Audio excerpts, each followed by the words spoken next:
Oke guys, selamat datang lagi di JN1. Kali ini Mimin akan membahas Solen 2, part yang ketiga. Jadi, atur posisi duduk dan rebahan kalian. Selamat menonton.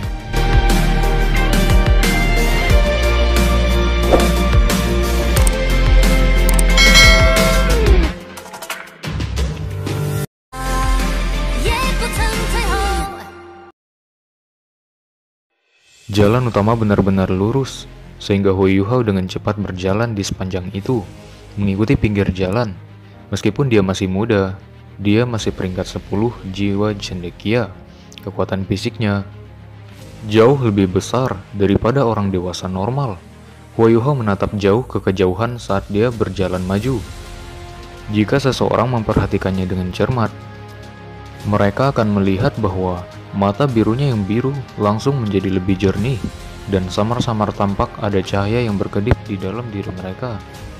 Sejak dia membangunkan mata rohnya, Hu Yuhao telah menemukan bahwa visinya melebihi orang biasa. Pada jarak yang relatif dekat, dia bisa melihat banyak detail kecil yang orang biasa tidak dapat melihat dengan jelas. Pada jarak yang lebih jauh, jarak pandangannya lebih dari 2 kali jarak orang biasa. Kekuatan visinya juga terus meningkat dalam kombinasi dengan tingkat kekuatan jiwanya. Perubahan yang muncul saat kultivasinya meningkat membuat kepercayaannya pada kata-kata ibunya meningkat juga. Seorang guru jiwa, saya harus menjadi guru jiwa. Ibu pernah berkata kepadaku bahwa aku akan menjadi sistem kontrol jagoan jika aku bisa mendapatkan cincin jiwa. Bukan karena jiwa bela diriku buruk, tetapi bakat saya yang buruk. Jadi, aku hanya bisa bekerja lebih keras dan berkultivasi lebih lama daripada orang lain. Hu Yuhao berkultivasi saat dia maju ke depan, didukung oleh keyakinan yang teguh ini. Ketika dia haus, dia akan mencari mata air. Ketika dia lapar, dia akan memakan beberapa biskuit kasar yang dia bawa. Selain bergegas maju dalam perjalanannya, dia akan duduk dan bermeditasi. Fakta bahwa dia benar-benar dapat bergerak sejauh 300 mil dalam satu hari pada usianya bukan keajaiban. Namun, dia hanya memiliki 7 koin jiwa perak dan 5 koin jiwa tembaga yang membuatnya sangat hemat dengan uangnya. Sejak perang antara benua Doluo dan benua Ryu telah berakhir, benua itu telah mengalami ribuan tahun perubahan. Mata uang yang digunakan sekarang sepenuhnya bersatu. 1 koin jiwa emas sama dengan 10 koin jiwa perak yang sama dengan 100 koin jiwa tembaga. Ketika dia masih muda, ibunya kadang-kadang diam-diam membawanya keluar dari rumah adipati untuk mencari buah-buahan dan tumbuhan liar di hutan untuk dimakan, hanya demi memberinya makan yang lebih baik dari biasanya. Dengan demikian, jumlah tanaman yang diakui Hu Yuhao kecil cukup tinggi. Seringkali, dia bahkan tidak tahan membeli beberapa biskuit murah, jadi dia harus mencari makanan di hutan, di samping jalan saat dia berpergian. Meskipun Hu Yuhao memiliki panduan peta, ini masih pertama kalinya dia meninggalkan sekitar Duke's Mansion. Karena itu, dia tidak dapat menghindari jalan beberapa kali, dan dia harus terus meminta bantuan orang lain untuk menemukan rute yang benar ke tujuannya. Inilah yang disebut membaca 10.000 buku tidak sebaik berpergian 10.000 mil. Dia merasa seperti telah belajar banyak hal setelah hanya beberapa hari. Suasana hatinya juga meningkat banyak tanpa penindasan dan pembatasan yang biasanya dikenakan di dalam Duke's Mansion. Hal-hal menarik yang telah dilihatnya sejauh ini selama perjalanan menyebabkannya selalu bersemangat. Dia masih muda setelah tubuhnya pulih. Dia tidak merasa lelah saat berpergian. Sebaliknya, bisa dikatakan bahwa dia adalah burung yang meninggalkan kandangnya. Ini adalah pertama kalinya dia bersenang-senang setelah ibunya meninggal. Saya sudah berjalan selama 6 hari. Saya harus segera ke sana. Hu Yuhao dengan hati-hati memeriksa peta kertas di tangannya, dan kemudian melihat ke arah yang ditunjukkan pohon-pohon di pinggir jalan. Dia memutuskan bahwa dia sudah sangat dekat dengan hutan Great Stardow. Hu Yuhao menyeka keringat di dahinya saat dia berjalan ke hutan di pinggir jalan. Segera setelah dia duduk di bawah naungan pohon, berniat untuk bermeditasi dan memulihkan kekuatan rohnya. Suara air yang mengalir tiba-tiba mulai bergema di udara. Suara ini segera menyebabkan Hu Yuhao melompat kegirangan. Kehadiran air menandakan bahwa ia dapat meningkatkan gaya hidupnya. Huo Yuhao dengan cepat menutup matanya dan diam-diam dengarkan sumber air. Sebagai seseorang yang memiliki roh bela diri tipe mental, 6 inderanya jauh lebih kuat daripada orang biasa.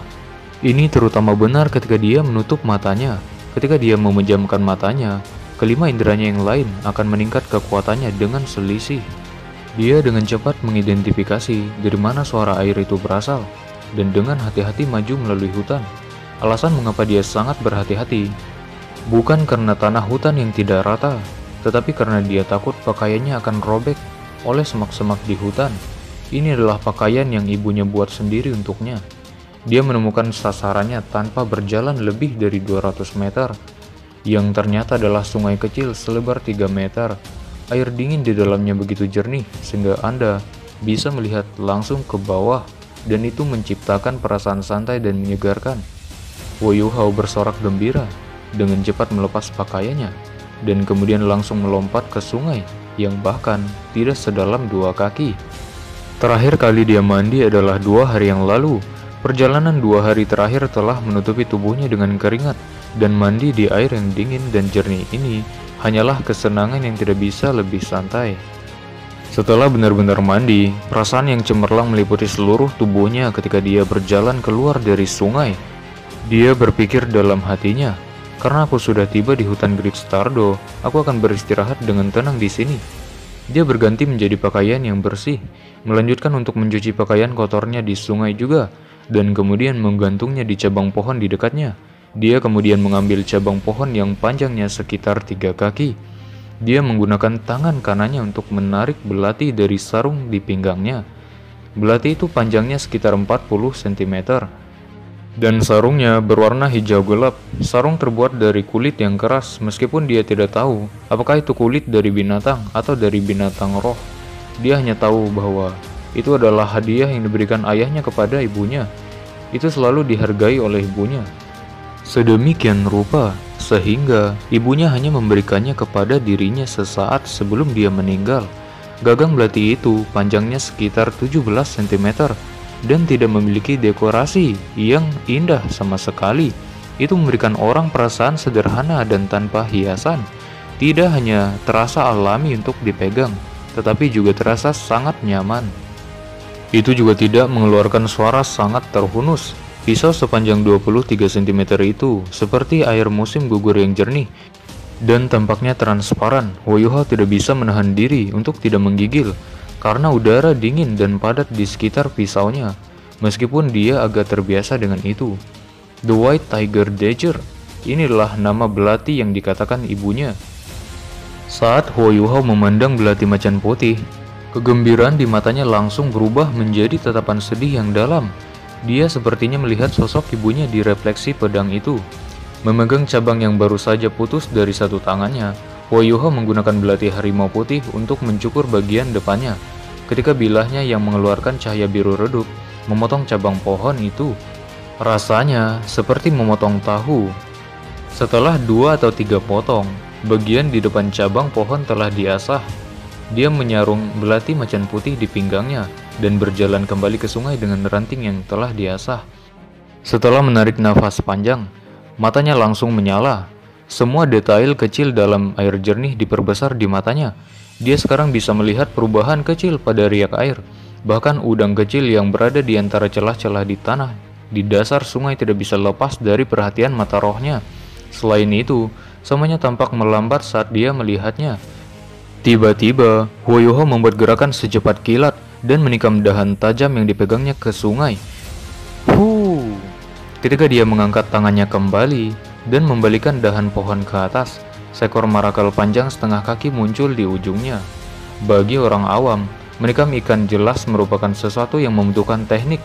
Namun, ini adalah sesuatu yang sangat mudah bagi Huo Yuhao yang memiliki bantuan mata roh untuk membantunya menentukan posisi ikan secara akurat. Seekor ikan kecil saja secara alami tidak cukup baginya. Setelah beberapa saat bekerja sambilan, dia menikam 10 marakal yang panjangnya bervariasi dari 17 cm hingga 33 cm. Ini bagus, setidaknya aku bisa bertahan selama 2 hari. Ini tidak akan membusuk dengan mudah jika saya memanggangnya juga, ucap Huo Yuhao. Huo Yuhao dengan senang hati berjongkok di sebelah sungai dan menggunakan belati harimau putih untuk menumpahkan ikan tenggiri. Belati harimau putih yang tajam dengan mudah berhasil memotong ikan dan tidak peduli apakah itu sisik, dada, ataupun perutnya. Ini sama sekali tidak masalah bagi Huo Yuhao yang telah melakukan kerja kasar dengan ibunya sejak dia masih muda. 10 ikan semuanya dimusnahkan dengan 15 menit.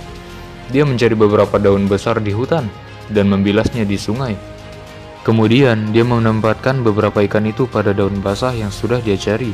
Setelah itu, dia menemukan beberapa ranting kering untuk digunakan sebagai kayu bakar dan menyalakan api di sebelah sungai setelah beberapa saat dia bekerja.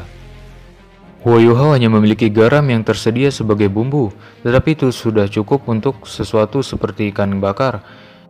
Dia menempelkan ikan tenggiri yang bersih ke dahan tipis dan menggosok garam ke perut mereka. Lalu dia mengeluarkan beberapa daun yang dikenal sebagai basil ungu dari tasnya yang dia dapatkan di hutan beberapa hari yang lalu. Dia mencuci dan memisahkan basil ungu sebelum mendorongnya ke perut ikan. Baru setelah ini dia mulai memanggang ikan di atas panggangan yang dia buat menggunakan beberapa cabang tebal. Tidak butuh waktu lama untuk aroma yang tidak biasa menyebar dari api yang telah ia ciptakan. Baunya sangat berat dan mengandung daya tarik tertentu yang hanya dimiliki olehnya. Saat Huo Yuhao perlahan memutar ikan tenggiri, mereka perlahan berubah menjadi emas. Ini disertakan dengan aromanya yang berat itu sangatlah memikat. Awalnya, dia hanya memanggang 2 ikan dan menyisihkan yang lainnya.